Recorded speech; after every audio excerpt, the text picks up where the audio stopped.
Сигурно додека скролате на социјалните мрежи ви се појавиле вакви реклами, но всушност овие игри не постојат.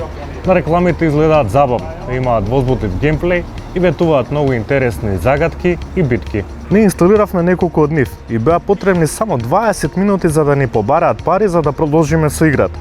Насловите се бесплатни за инсталирање и се легално поставени во Play Store или App Store. Нашиот извор имаше над 10 милиони преземања, што ја прави една од најпопуларните игри, а има и такви со по десетици милиони преземања. Целиот модел се базира на градење база за собирање ресурси, но за да вклучите следното ниво потребно е да чекате неколку часа, а за понапредните стази и по неколку денови.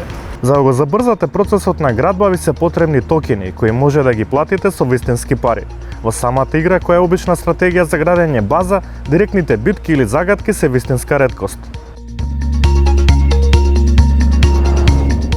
Девелоперите одат на картата дека некој ќе стане толку зависен од играта што ќе почне да троши вистински пари за да напредува. Нешто слично како игрите во казино, што ја покажува нечесната страна на навидом наивните мобилни игри. Исто така, големите платформи не преземаат ништо за заштита на корисниците кои се доведени во заблуда поради наведувачкиот маркетинг. Тие заработуваат од рекламите и третина од профитот кој ќе го генерира самата игра. За да се заштитат корисниците, се препорачува да инсталираат игри од проверени извори, да не дозволуваат пристап до сензитивните податоци на телефонот и да внимаваат на геймплеот, плати за да победиш.